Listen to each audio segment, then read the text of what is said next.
know the target. Shiva's dominant. And only the dominant. How do we even know the girl will be among us?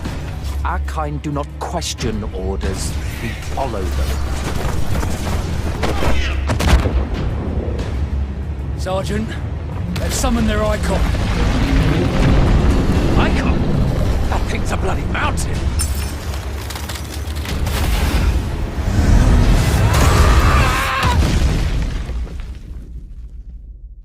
Our foe will not relinquish their mother crystal easily. This will be a bitter fight. You should not be out of doors. We have discussed this. Come, Joshua. Your father will be expecting us. I am Joshua's shield. I'm sworn to protect him.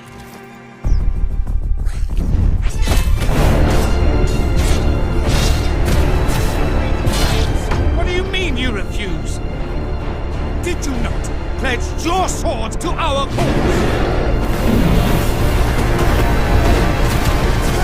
What does it matter? It was the Dalnex who drove back the Crusaders in the Battle of the Twin Realms, was it not? Without the blessing of the Mother Crystal, we cannot defend our realm from the spread of the Blight.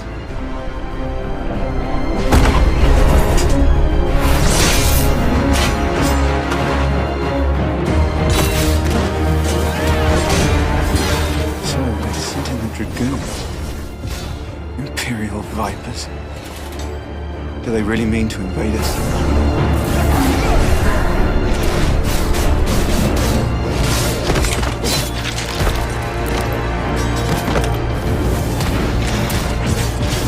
The Archduke's son. Phoenix. Joshua! Stop this!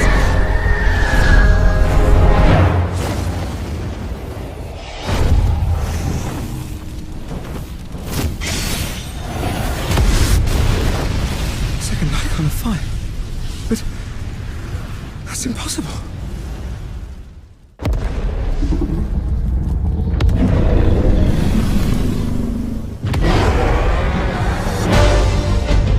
Legacy of the crystals.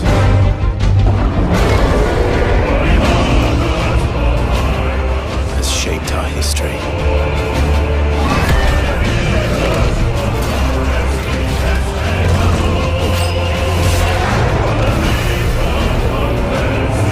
For long enough.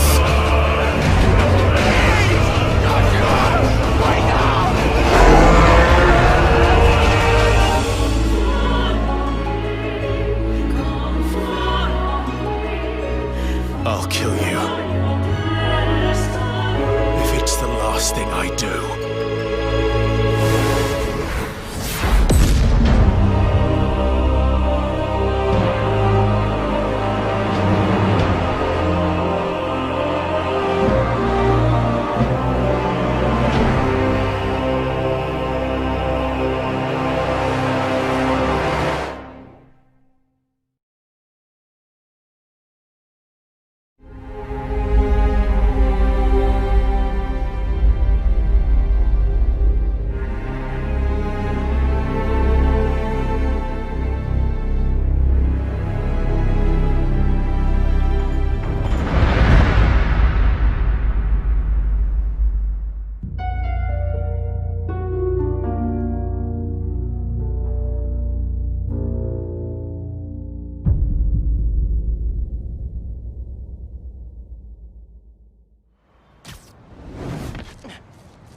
Cold to change out here.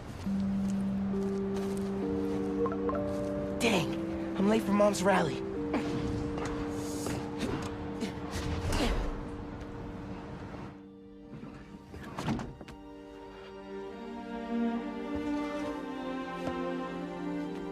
Subway card, check. You got the house key? Yeah, I got it.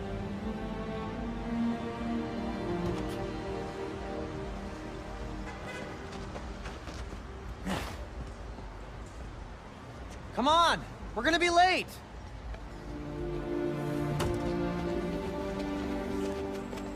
Hey! Dude, I am so filling your suit with snow. Are you still wearing your suit? Yeah, you know, just in case. It's gonna be fine.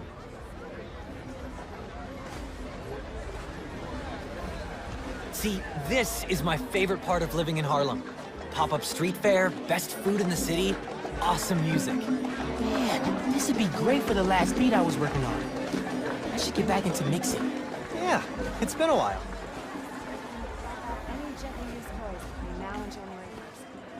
What do you think about Rio Morales? You gonna vote for her? It's still hard to think of Mom as a politician. She's been a teacher my whole life. Similar skill sets, right? Corralling people, educating them, making sure they don't throw things at each other.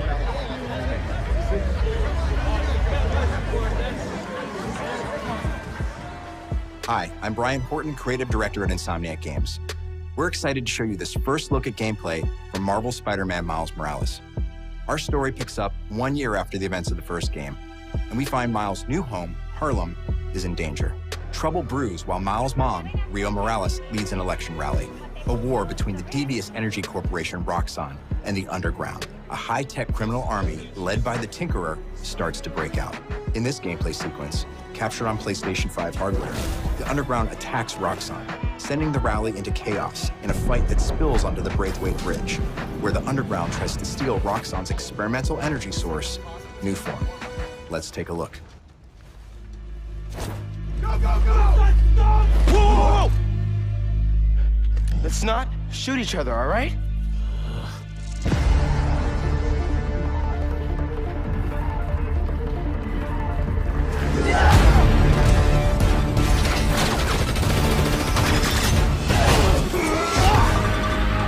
We're after the new form. Ignore everything else.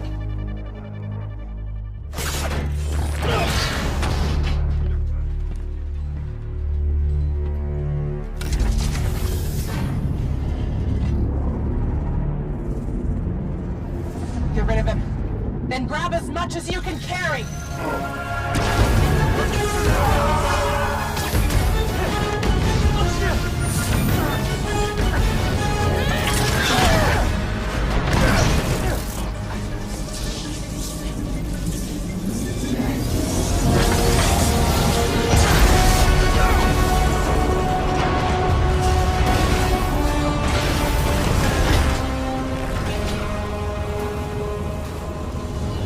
Keep him busy.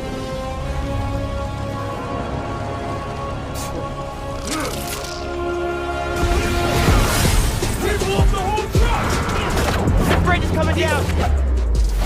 I have to stop this!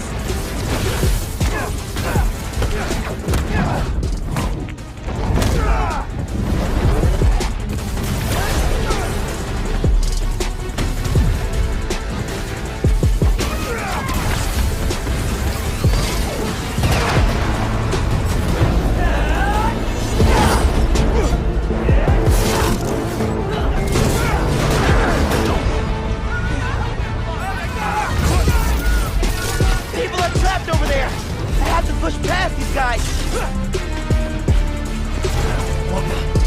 Where is he? They'll kill you!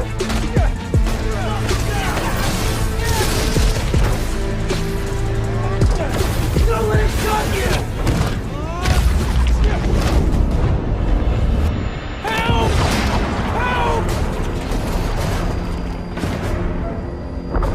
No!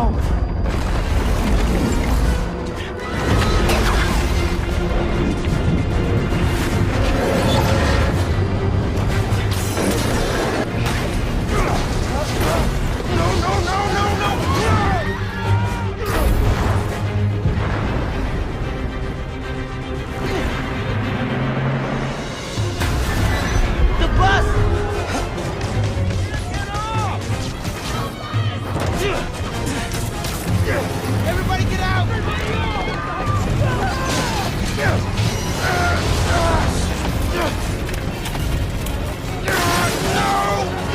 Don't worry, I got you!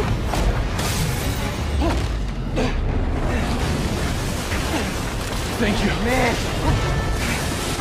Those people! They're trapped! I've got an idea!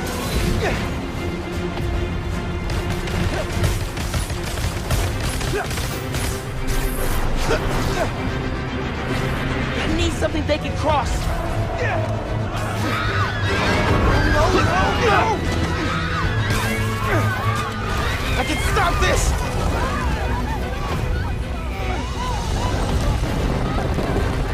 Just a little closer!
Magic, both beautiful and powerful, binds together our long history.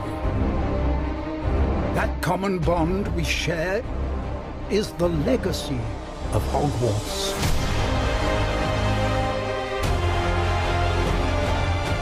Now it is time to add your own story to these hallowed halls and, quite possibly, shape the future of the wizarding world. Every corridor, every portrait, every stone in this castle tells the story of witches and wizards who came before. Here you will meet lifelong friends and grow into your own magical abilities in the classrooms of the world's most talented professors. And while your journey begins at Hogwarts, brewing potions, taming fantastic beasts, and mastering spells, there is a larger world beyond these walls. A world filled with dangers you can't yet imagine. An ancient knowledge long gone from this world. That strange and mysterious talent you possess may be the key to unlocking this dormant power. Your potential is limitless. But what form will it take?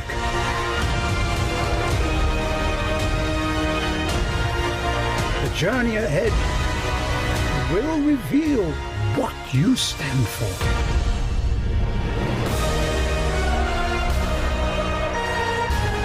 The choices you make now will define the legacy of Hogwarts.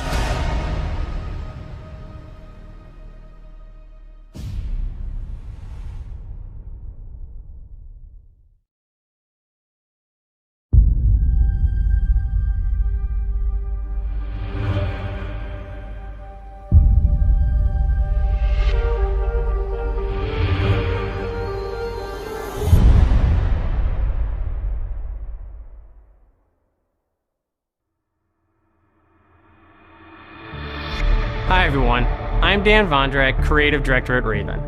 One of our goals as developers is to bring the game world to life unlike anything you've ever experienced, and the PlayStation 5 is making that happen. With the power of the new console, we've been able to significantly enhance the overall experience. From what you see in the world, how it feels in your hands, to what you hear around you.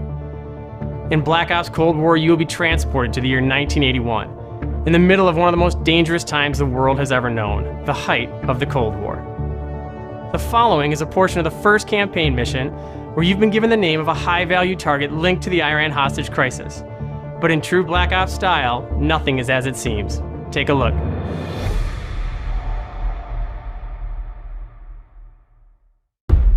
Qasim is out of the picture.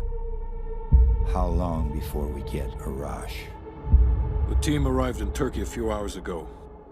They should be in position shortly.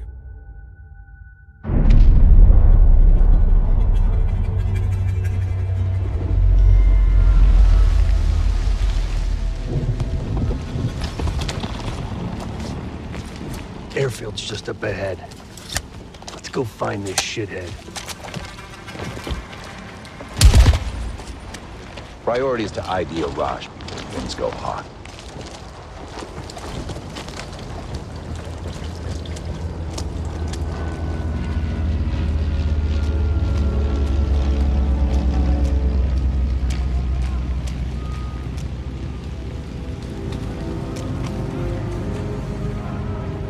Mason, check it out.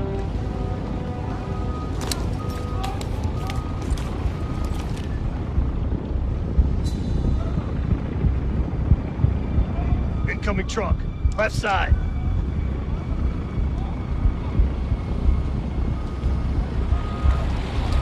Arash might be in the truck.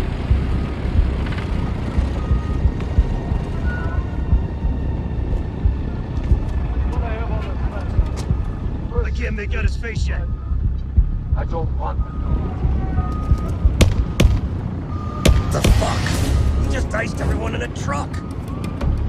That's gotta be Arash. Hold fire. We need a positive ID. That's our man. Take him out.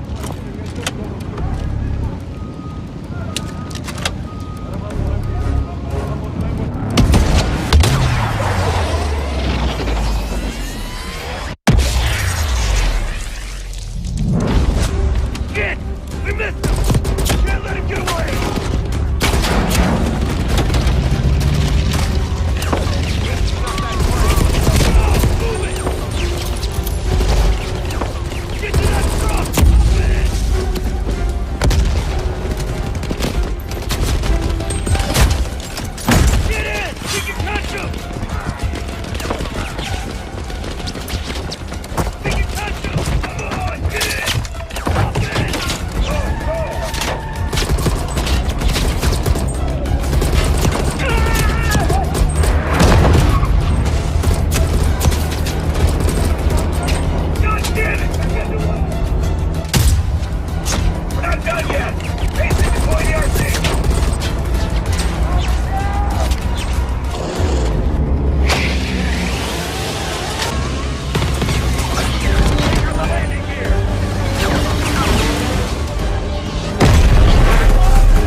We hope you enjoyed that sneak peek at the campaign for Black Ops Cold War. There are many more twists and turns along the way as you begin to unravel the truth, and we can't wait for you to play it soon.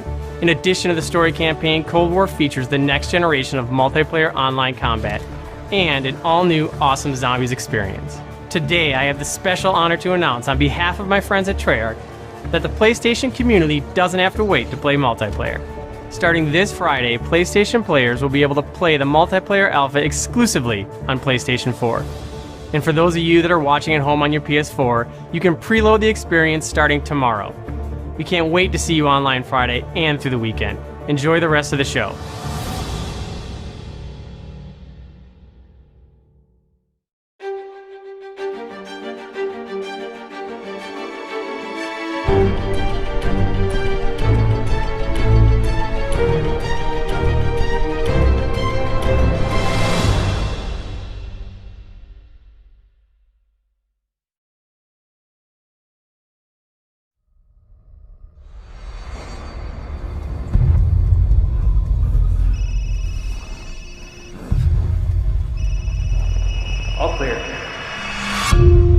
Whoa, move! Chris? What the hell? Take him away.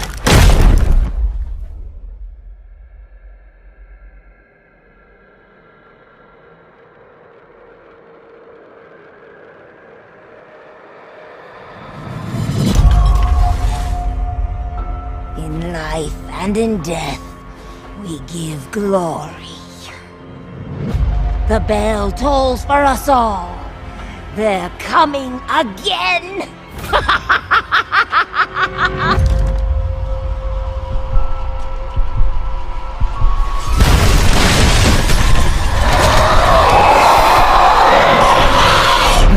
Mia. Quit being so paranoid. Long ago, a young girl went with her mother to pick berries for her father, who was hard at work. But the forest greeted them with a dark, cold silence. The bushes empty. Yet determined to find the berries, the rascal broke free of Mother's grasp and vanished into the trees. Mother's worried cries faded fast as the girl ran on, over vine, under branch, and into the forest deep.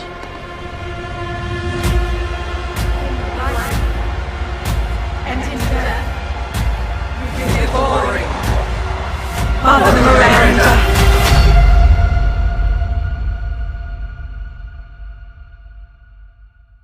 It's just a local tale.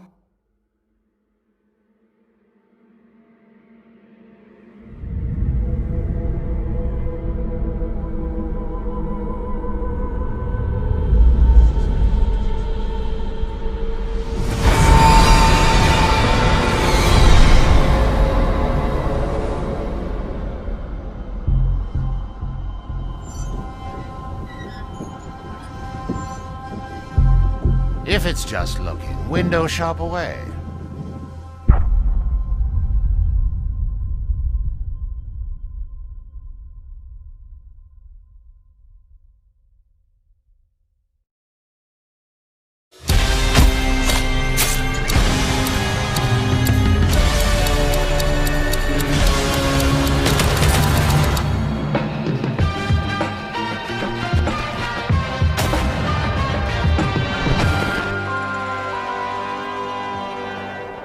You want out of a time loop, you gotta learn how it works. Black Reef is a puzzle, and each visionary is a different piece. Here's Igor. I am a respected scientist! I've done so many loops, I've learned to run circles around him. Hey, over here! I'm coming for you!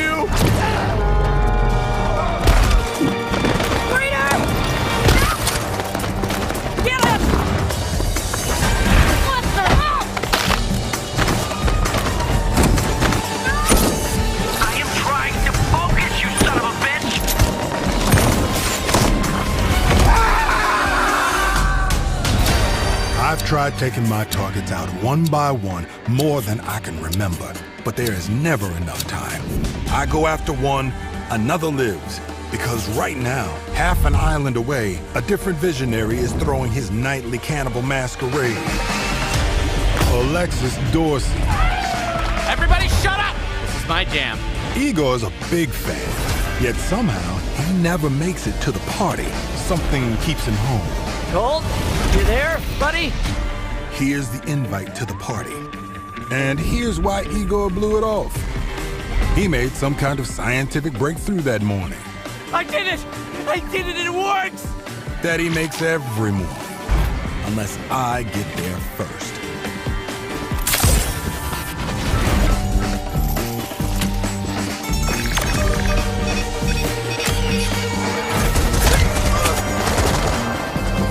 No experiment, no breakthrough. No reason for Igor not to drink his disappointment with Alexis. Now I got a shot at killing them both at the same time. In the same loop.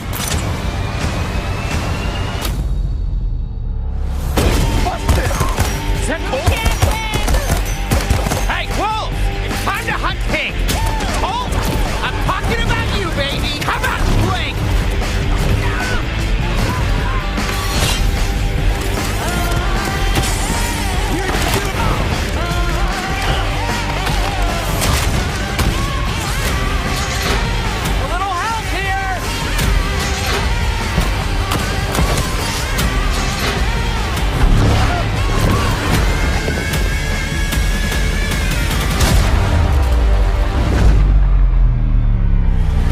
targets on my list, every one of them with grand plans for eternal life. To break the loop, I gotta break the rules. Clock's ticking. And you just ran out of time. You keep forgetting, Colt. I'm not like those other idiots. Only got one name on my list. Yours.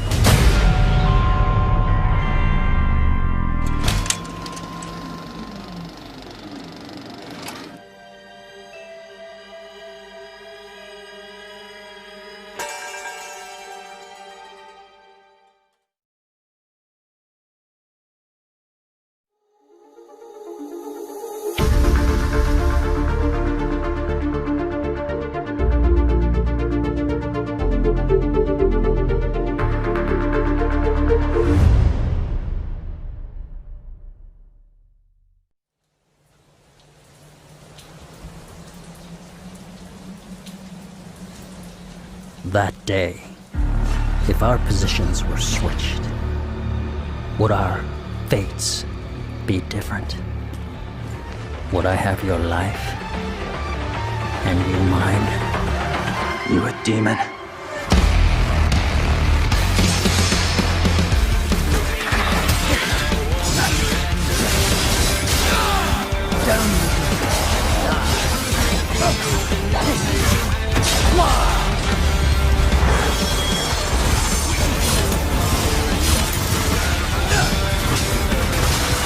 Kneel before me.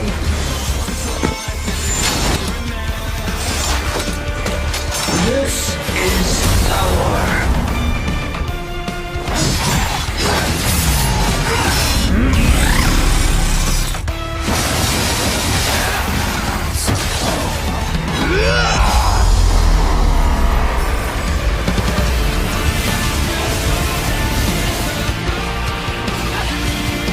Rest in peace.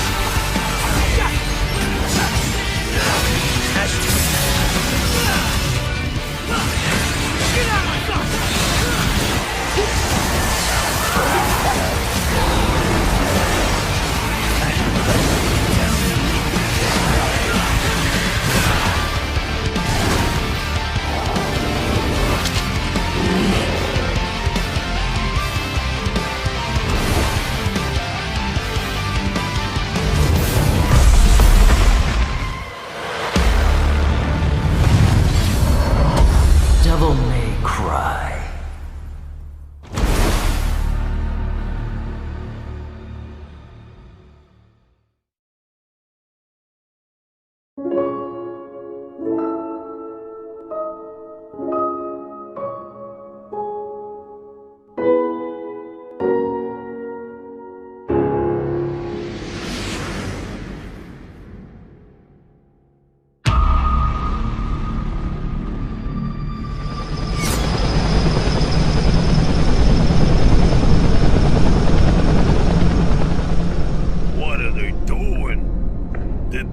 Fugitive morons burn down their own hideout?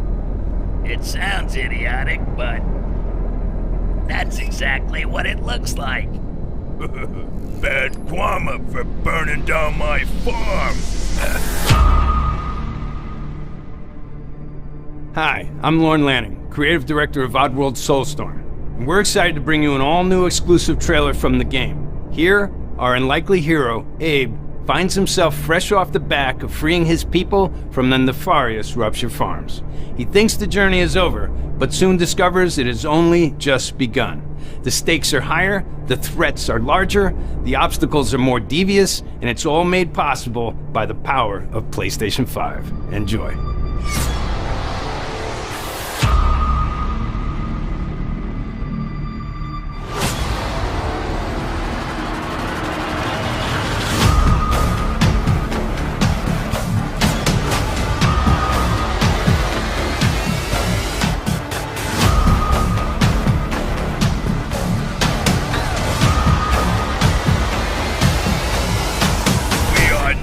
Letting that Abe guy get away from us again!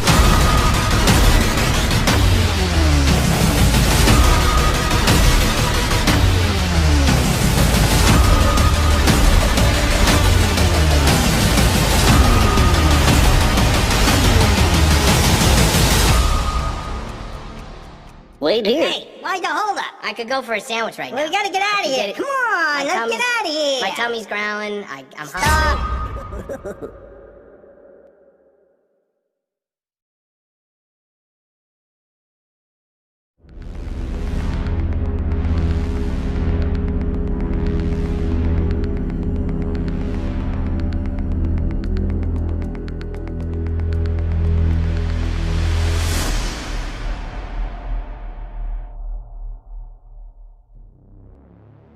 Gregory, your friends are worried about you. They're here with me. Please, come out. Gregory, I may have lost my temper earlier, but it was just a glitch. It won't happen again. It's been such a difficult day for all of us. Why don't you come out and we can play a game together? It won't happen again.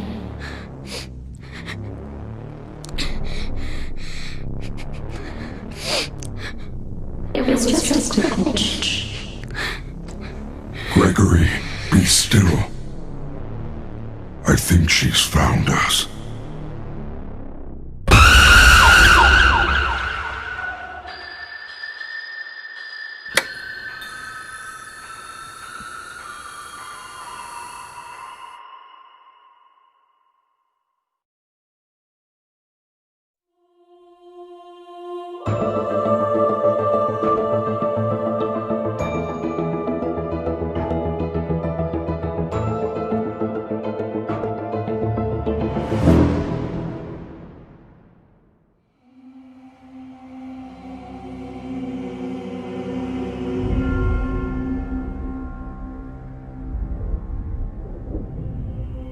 Soul of the lost withdrawn from its vessel.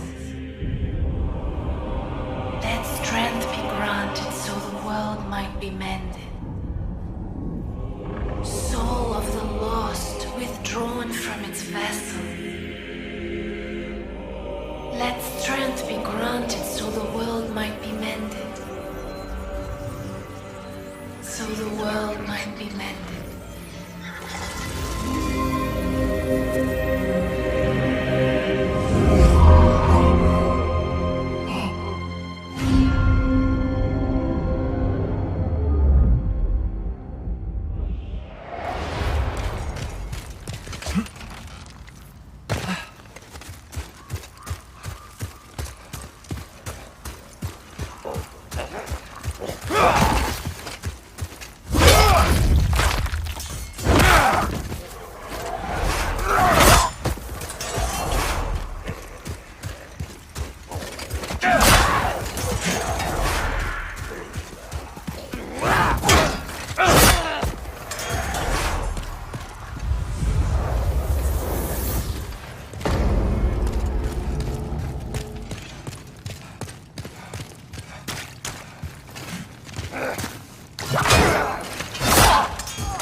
kill something that big?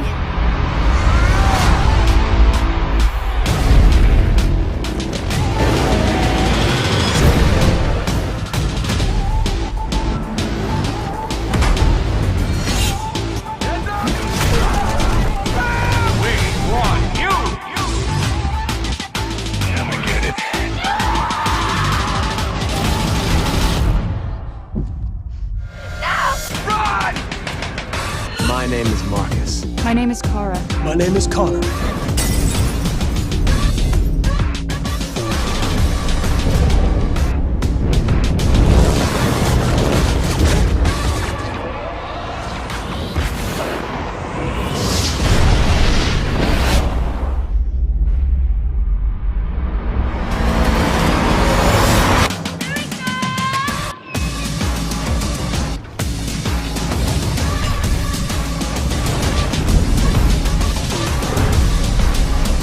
After all we've been through.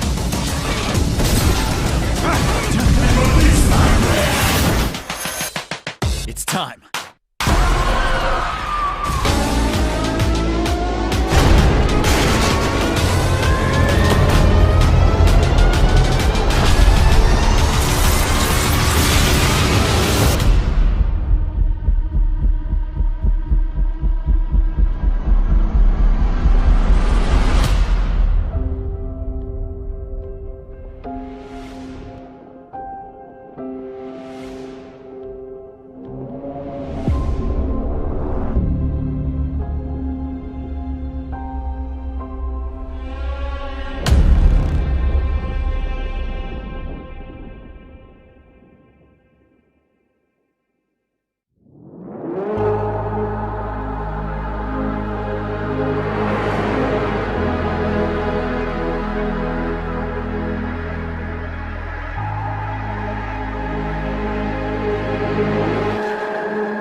So now you know.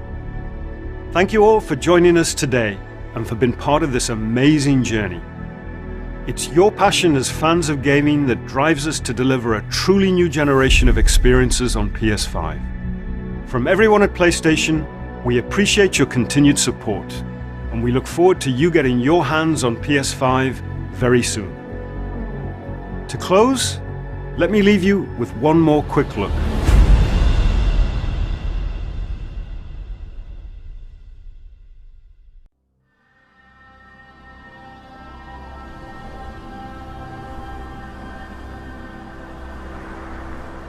Time draws near.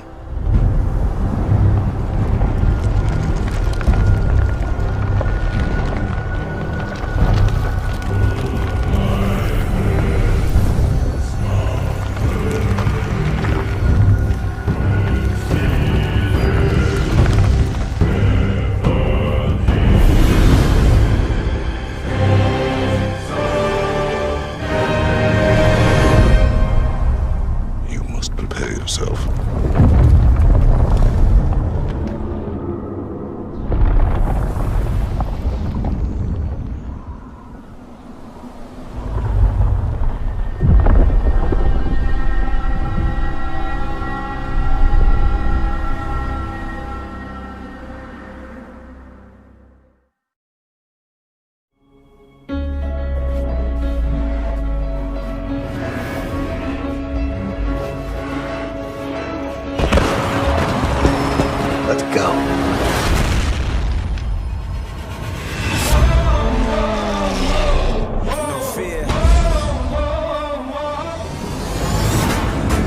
hands up. I stay strong, forever young. May you live long. With perseverance, hold on and stand tall. Never back down with my back against the wall. Never hold me back. I'm unstoppable. I'm fearless.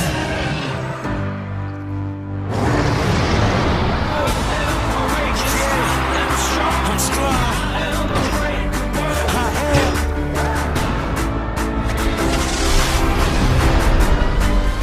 I'm fearless. I am fearless.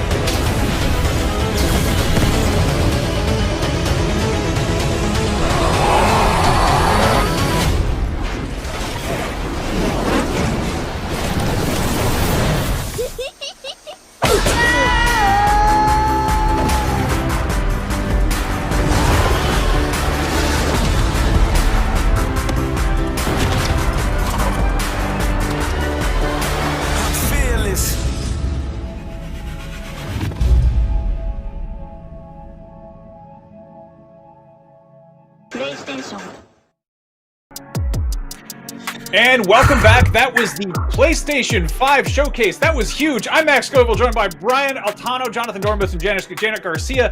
We finally have a price point and a release date for the PlayStation 5, both models. Jonathan? I was so close. I was so close. One day off. Yeah, it's the $500, $499 for the main version with a disc drive, and then digital edition is $399 or $400, depending on how you want to say that. And they're both coming November 12th to some territories, and then November 19th to the rest of the world. I want to point out, I was going to predict the 12th. I wrote that in our planning doc because I figured it would come out at night, the night before Friday the 13th, which they'd be crazy to launch a console on, but my mic wasn't working. But there it is. Fair enough. Janet, how do you feel about this? These prices are super competitive. I'm honestly shocked that they were able to hit that 500. I was just really skeptical based on what they are offering and the fact that it really feels like they don't need to do that. They, were more successful this generation. They are kind of already set up to be more successful this coming generation. And this just really put the nail in the coffin in terms of that. Like, they are essentially, because both models are essentially the same in terms of power. So their next gen premier model is arguably 400, because the only difference is the disk drive versus Xbox is at the $500 mark. Like, this is awesome. I don't think you could have asked for anything better without being just completely unrealistic. Yeah, exactly. I mean, you could spend $100 less and get a Series S, which feels, like it's going into a completely different territory than the PS5 digital is. That you're getting the top of the line version of the PS5 just without a disc drive for $400. That's insane. That's crazy. My biggest fear going into this would be that Sony would repeat what they did with the PlayStation 3, because after the PS2 sold insane hotcakes, that they would maybe be like that same level of hubris. But to see them kind of come in with, again, such a competitive price is extremely cool. And now it just comes down to when and how do we pre-order these friggin' things. Now let's talk about the launch lineup. We definitely got some holiday 2020s, and we got some coming up pretty soon later on. But let's talk about what we actually know is going to be available digitally at launch or otherwise, starting with Devil May Cry 5 Special Edition. Again, it's a game that kind of already came out, but that has a pretty clear digitally at launch, nice and clean there. Yeah, which is interesting because it's already, I believe, setting this sort of cadence of the divide between these two consoles, the digital and the disc version. If day one of your confirmed games can't be purchased on disc, that makes you immediately go, why am I spending $100 more on this system? I think they're kind of setting the course here because, like we said in the pre-show, they get all of the profits of selling something digitally themselves rather than selling a disc through a third-party brick-and-mortar retailer or something like Amazon. So it only makes sense. Yeah, I was going to mention that same thing. It definitely puts a damper on. Like, for me, I'm getting the physical version, the one that takes discs, and for it to be, at launch, but not physical, which also sometimes implies that there might be a physical launch later. It just sort of puts the physical space in an awkward situation where it's like, well, do you either want to wait longer to maybe get your game, or do you want to buy it twice for the culture? And that's never really a great spot to be in. It is something that we've, if you're a physical media fan, you probably ran into this situation several times, especially with indie games. But for something of this caliber to be released at launch but not have the physical version, obviously COVID could be playing a role in that, but it sets kind of an uncomfortable tone for the next gen if you are someone that loves physical media like me. Yeah, we also Fortnite's going to be available at launch, which is cool if you don't already have that on 15 other devices. The really exciting thing in terms of the launch lineup, I don't know if this really counts as launch titles per se because it's existing games, but the PlayStation Plus collection is kind of a huge deal, which is basically this massive library of PS4 hits that are going to be just available for any PlayStation Plus subscriber if you buy a PS5, which I feel like those usually come with a little slip of paper that says like, here's a free week of PlayStation Plus. This is massive. You'll probably get a free week or a free month with the PS5, I would assume, and then they'll maybe even do discounts this holiday for PlayStation Plus prices. But yeah, this is such a smart move. One, for people who missed any of these games during the life of the PS4 but have had a PS4, and then two, for anyone who is someone who didn't have a PS4 this generation and wants to catch up on these really great titles, you don't have to also get a PS4. You can get a PS5 this holiday and jump into all these really, really great first and third party games. I think it's a really smart move to have right at launch. Yeah, I mean, my issue with a lot of this conference is that we didn't really get a ton of concrete information on anything. And so while this sounds awesome, my brain immediately started going, are these upgraded versions of the games? Are they running, on basically max capacity on the PS5? Something like Bloodborne, one of my favorite games of all time, if not my favorite, never got a patch on PS4 Pro. So I was delighted to see it as part of this lineup. But if it's going to be the same version that we've been playing on base PS4 for years, then that's kind of a bummer because I would love to see them go all in. That said, this is an incredible library. And if for some reason you missed these games last time around, holy crap. I think this is obviously their answer to Game Pass. We had sort of theorized for a while that PS Now would be something they overhauled, but I think they're smart to just go all in on PS Plus. The branding's there, the subscribers are there, and this will only drive in more and more people to sign up. What's really exciting about this is it kind of sets the precedent for what might come for PS Plus in that PS5 gen. Like, what ways are they revamping it? What kind of games will we see added to it? Like, they're putting in so much of their major lineup that this really could be the space to get those free games that are of high quality that you may have missed out on moving forward into this gen. At the very least, it's very cool if you're going to be buying a new box and you haven't played. I mean, I haven't played all of these games. Like, this is a massive lineup of games, and like to get this new thing out of the box and be like, what am I going to play? And it's like, oh, you play one of the things you missed. And like, maybe that's not as, super exciting as a brand new title, but that definitely gives you something to hold you over while, publishers and studios catch up with, new hardware. But let's talk about some of the first party announcements. We got an awesome look at Spider-Man Miles Morales, which is still slated for a holiday 2020 release. This looks gorgeous. Like, we knew that, but I mean, we're all big Spider-Man fans here. Jonathan, take it away. Yeah, this was such a great showcase for it. I think, when Spider-Man PS4 was first shown, a lot of people complained of like, oh, is it just going to be this, QuickTime event game and you're just going to be doing that? And there were QuickTime events here, but I think we know well enough what Insomniac has planned that that's not a worry.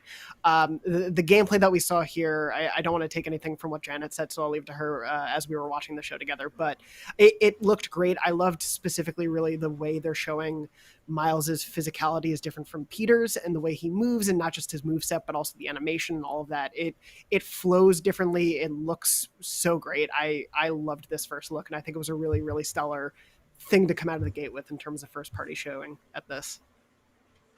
Yeah, it looked fantastic. I loved how it had kind of this slowdown thing going for it. It looks like it's going to be even more exciting to sort of chain together these attacks. And I think in a game like this, that's what really ends up being enticing, because even though like Spider-Man on PS4 wasn't exactly a super hard or challenging game, the fun came from doing those combos, from pulling off like, the pipe on the street and like whacking someone with it. And I think players that are really looking to like push things further are going to have so much fun chaining together stuff. There's going to be all these crazy gameplay clips and GIFs coming out of it. And then just even seeing it now here, it looked so gorgeous. I think we were all just taken aback by how beautiful like the lighting looked and how it just felt so real and just pretty. It was just such a nice game to show off the PS5, both in terms of the graphical fidelity and the kind of gameplay experiences we get to have on it. Yeah, I think when we think about the last Spider-Man game for PS4, we think about these sort of open world physics, how incredible it was to swing around that city. It is definitely understated how phenomenal the combat was in that game for the reasons you listed, Janet. Like the creativity and fluidity you had in just dive bombing off of a skyscraper and beating up a bunch of thugs and throwing trucks at them and swinging around manhole covers and stuff like that. That got so much fun. And then you started integrating all the different things you can do with suits and stuff like that.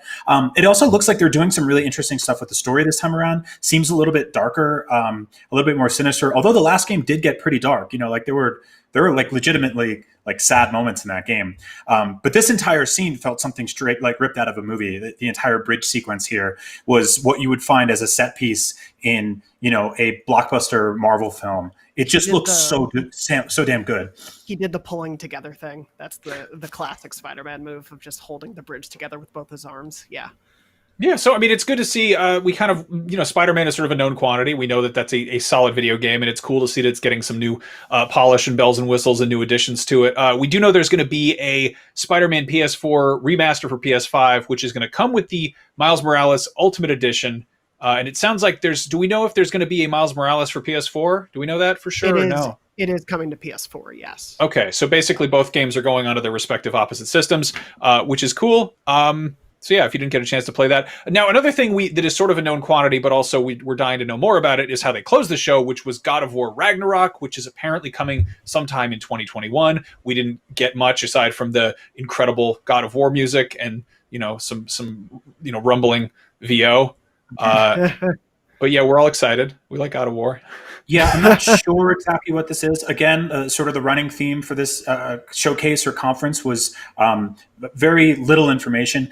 With the Miles Morales thing, you had to basically dig around the blog for details. So hopefully more stuff sort of tumbles out today. But yeah, this is, you know, God of War won Game of the Year 2 years ago with IGN. This is one of the best games ever made.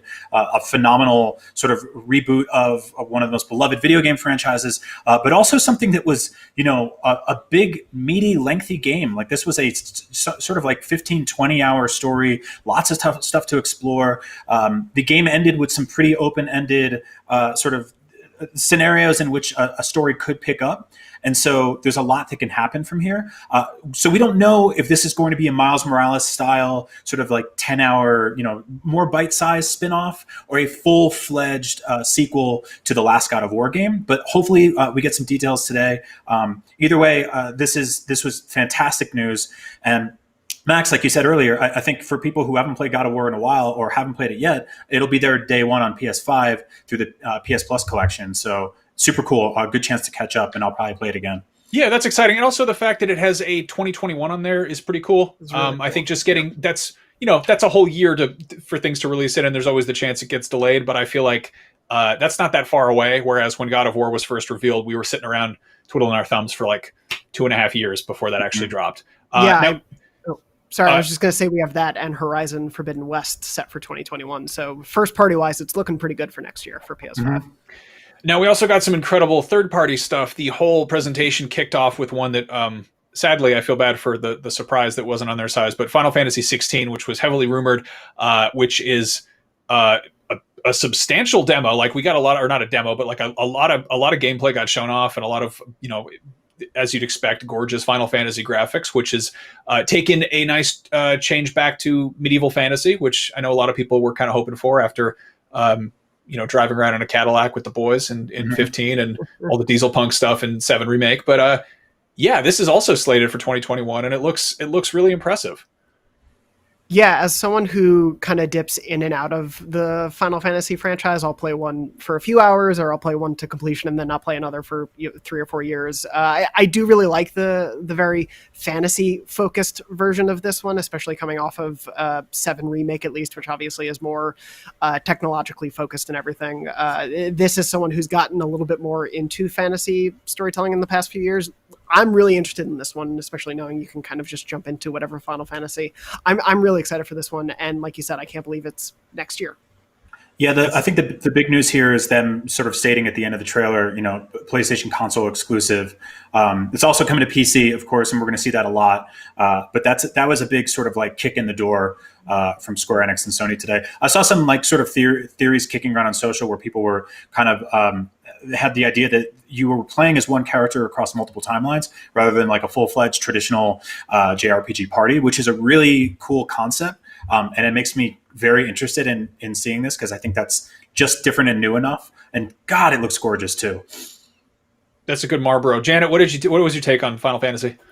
I'm much similar to Brian because I'm not really a Final Fantasy person, so I was just excited that, hey, this is a console exclusive. It gives me more reasons to have a PS5, or at least beefs up that PS5 library, which in this showcase, I feel like there wasn't a whole lot to get excited about that we didn't already know, and because that launch lineup was kind of thin, it at least says, okay, well, this is something that we have like guaranteed. It may not be coming out like day and date, but it's slated for later. It's something that, like Jonathan said, beefs up what 2021 looks like, even if like the tail end of 2020 isn't exactly the most exciting thing to have on PS5. Now, moving on, speaking of fantasy stuff, Jonathan, I know you were very excited about this. Let's talk about Portkey Games' Hogwarts Legacy, which is a Harry Potter game that's not really a Harry Potter game. Let's talk about this. You're putting me on the spot, man. Yeah, so there was a leak. I want to say it was maybe 2018. It's been so long. But basically, there was a leak of a Harry Potter game that was set years ago, like decades, if not hundreds of years ago, was the alleged rumor. And it was going to let you create your own Hogwarts student and essentially play through your own story at Hogwarts. WB has since then not said a single word about whether or not this game was real. They've just pretty much stayed quiet until this trailer, and we saw that it's called Hogwarts Legacy, and seems to line up with the leaks that we saw that time ago. So it's going to be set in the late 1800s. You seem to be a student at Hogwarts, getting to explore, go to class, hang out with all the cool, fantastical, weird creatures in that world, and all this stuff. This couldn't have been revealed at a worse time for the Harry Potter franchise, I would say, as a longtime Harry Potter fan. The timing of this is not great, and so I feel for the devs who have been working on this game for obviously years. And the timing is unfortunate, but at least the work they're doing, it seems like the Harry Potter game I always wanted when I grew up reading those books. And so if it can deliver on that, if it can let you go to the classes you want to go to, play Quidditch, explore all the secret hallways and dungeons of the school and whatnot, that is a really, really cool prospect for Harry Potter fans. Timing. I do think Harry Potter has been kind of struggling with this idea of what do we do outside of Harry Potter? Like, that storyline went really well, but some of the other things that have come out since the books ended and the movies ended have sort of been lacking, I think, for a lot of fans. Admittedly, I haven't dug into a lot of them because they have been lacking for a lot of fans, so I just wasn't interested. Yeah, so we'll see what they do with this one. I mean, there's like a lot of lore to pull from, but at the same time, trying to pave something new has its own challenges. I think all the problematic elements of Harry Potter aside, I do kind of feel like maybe it's time that we move on from Harry Potter just as a thing itself. But at the same time, I'm a millennial. I read those books, actually not when I was a kid, but way later. I love them. So definitely going to dig into this. I want to see what kind of like weird slice of life things you can do. This trailer is super combat focused, which of course is, exciting because it's magic and there's all these different monsters. But I'm like, yeah, I'm trying to go to class. I'm trying to have some bully sim level experiences within Harry Potter. So that's what I'm looking forward to in this, and how they can really build out that world and the different systems at play outside of just the combat that I think they kind of focused on here. Right. Yeah, it's going to be a weird one because I don't think there will be any familiar characters. Like maybe the ghosts will be alive, like maybe Nearly Headless Nick will have his head, but like Peeves, I guess, will be around. It'll definitely be it'll be a lot of the side characters, I think, that have been established. There's definitely characters who've been like alive or, through ways been around for hundreds of years. I think the thing about it, at least for me, when it comes to like, I don't want to play a Harry Potter adventure anymore because one, I read the books, two, I played all of the game adaptations when they came out on PS2 and GameCube and whatnot. And so I think like exploring the other the other sides of this universe is a smart way to go. I just think, especially for a casual audience who knows that story and loves that story, it's harder to hook those people in. Also, I want to point out, if there's anybody who's mad that this was revealed during a PlayStation conference, PlayStation is the only console canonically referenced in the Harry Potter books, sure. So it's canon. Anyway, speaking of weird castles full of ghosts and creatures and whatnot, we also got a glimpse of Resident Evil 8, or Village, spelled with Roman numerals. Brian, you're grinning ear to ear. Take it away. Yeah, so this to me feels like the not only spiritual successor to Resident Evil 7, which rebooted the franchise and brought it into a first-person mode, but also really bringing it back to Resident Evil 4, spooky castles and weird creatures and goblins and monsters everywhere. Great thing about this is it's bringing a bunch of new horror species into the mix for the first time ever. We've got witches and werewolves and fun stuff like that. But this castle setting, this old town, this sort of like cult setting that's happening here, super Resident Evil 4. This immediately shot up to one of my most anticipated games of 2021. We got to see more of it today. Interesting thing we did see too is there's sort of like sub-storytelling narrative happening here that switches over to a very distinct art style that's evocative of something like Tim Burton or Coraline or something like that, sort of storybook-ish, which is interesting. I watch a ton of horror movies and I've noticed that a lot of modern horror movies have actually attempted that recently. Most recently, a movie I watched called Hunted did that, where they threw in this sort of like way to tell a story that was separate than the in-game graphics and the shooting with actors and stuff like that. And I think it's really cool. For a second there, I was like, this is bizarre. This doesn't look like anything Resident Evil at all. If you had shown me that screen right there, that animation, I never would have guessed that this is what was happening. But I think it's going to add something interesting and new to the mix. This is a franchise that has reinvented itself so many times. It's gone from completely survival horror, intense, to over-the-top action, to rebooting itself as a first-person sort of like survival horror again, and back and forth and back and forth. And so I'm really excited to see how this one sort of brings in some of the best elements in the history of this franchise, returning in the first person mode again, which means that the graphics are going to be just utterly stunning and gorgeous, but also bringing a lot of the sort of vintage survival horror stuff with it. I can't wait to see what they do in terms of like upgrading weapons, and if there's a merchant, and like what the weird cult people are like in this town, and can you turn into a werewolf? Do you get superpowers? Like, there's so much to play with here. These games get so fun and so silly, so I'm really, really, really excited for this one. Janet, Jonathan, did you have anything to add about that after Brian? I'm super excited for this too, even though I'm not really a horror person. It's kind of very scary. However, I am new to Resident Evil. My first ever Resident Evil game that I fully played through was 7. And then I went to RE2 Remake, and I haven't gotten around to RE3 Remake yet, but I plan to. So it's been really cool as someone that's new to the franchise and doesn't have like necessarily the nostalgia or memories that Brian has, but sort of sees this as, okay, what are they going to do now? So we know they like rocked, the remakes because those games were already good. So they made already good games better. Again, I've been super excited to see, okay, but what are they going to do that's next, that's new? To me, that's always what's more exciting than a remake. So I'm really interested in this.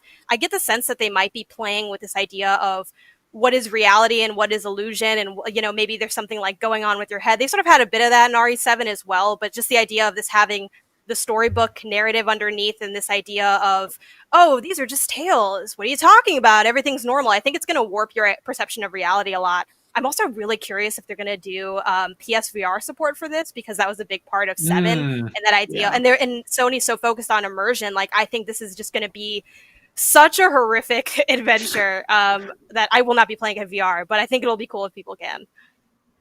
Jonathan, anything to add? I like spooks. I'm excited for this spook. I don't think there's any more I can say about enough. that. I did just see some breaking news, though, if you don't mind me interrupting. Sure, go for it. Because why put this in the stream, PlayStation confirmed on their Twitter account that pre-orders will be available starting as early as tomorrow from select retailers. Oh, damn. Yeah. I think Jeff Keighley also leaked that on his Twitter, but PlayStation's confirmed it, so that's cool. He also we don't know which apparently select retailers yet, but yeah, that's great. So you can relax today. You can, sit on your wallet for a little while, call your bank, whatever you got to do. But I've never been more relaxed than now. Sure. Oh man, it's going to happen when we're asleep. It's obvious. Anyway, I guess speaking of other things jumping out and surprising you, we also got to look at Demon's Souls running a good chunk of gameplay. This is the Blue Point full from the ground up remaster, which looks just flabbergastingly gorgeous. And it's going to be a launch title, which is huge. We also just got confirmation that this is a PlayStation exclusive. It is a timed exclusive. It's also coming to PC, but in terms of consoles, this is a timed exclusive on PS5. Yeah, I'm surprised Sony doesn't just acquire Blue Point at this point, because obviously they love working together and they've done some great remakes in the past. But yeah, as Max, you were saying, this looks gorgeous. And as someone who kind of bounced on Demon's Souls very early because I was too scared to keep going forward because I was bad at it, I'm really excited to jump into this version of it. Yeah, I'm pretty stoked about this. It's weird because I played Demon's Souls for like a hot second when it was a PS Plus game on PS3, and I kind of like poked around and didn't fully grok how to actually get good. But now since then I've burned through Bloodborne. I'm actually like halfway through Dark Souls 3 right now, and I'm absolutely in love with it. And I'm like totally going to jump into this and check it out. And it's going to be really exciting to be sort of part of one of those games when they come out and everyone's talking about them at the same time instead of playing a game that came out 3 years ago that no one's talking about. But yeah, this looks stunning. I'm dying to see somebody do a graphics comparison because pull up the original and basically play alongside this exact same route, which I'm assuming is like in there, which should be cool. I'm sure somebody's working on that right now. But yeah, this looks like a ton of fun, and I don't know. It's cool that we're gonna get such a big, chunky, meaty game right at launch. Yeah, that's honestly the biggest news for me. That's something I was really hoping for when we were talking about it in the pre-show. I'm a huge FromSoft fan, just like you, Max. Bloodborne is one of my favorite games of all time. The idea of playing this on day one made me go from like, now we're starting to form the idea of why you would buy a PlayStation 5 on day one. I mean, it's one of those things I would have done anyway because I'm stupid. And even if it didn't have games, I'd be like, I'll get it just because I love shiny new things. And, they help satiate the sadness that is the rest of the universe. But Demon's Souls on day one, are you kidding me? Like, I'm going to play the hell out of this game. It looks super tough and challenging. And yeah, Max, like you said, the conversation about this game did happen a while ago when it first launched, but there's going to be millions of people playing it for the very first time, including you and I. And we're weird that we text each other about monsters and Bloodborne and Dark Souls at wee hours of the night. So I'm very excited to do all that again with all of you. Assume you all play it. Yeah. Anyway, speaking of bright and shiny brand new launch titles, we actually just got confirmation if Demon's Souls is too scary for you.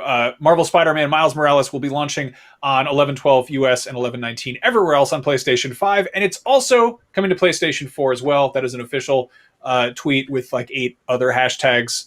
Hashtag be greater, hashtag be yourself, hashtag makes you feel like Spider-Man. Why did none of these things happen during the actual showcase? I don't know. It's very weird. The weird thing about this one, too, is that we had theorized that it was $40 for a while because it was allegedly about half the length of the original game in terms of story and narrative.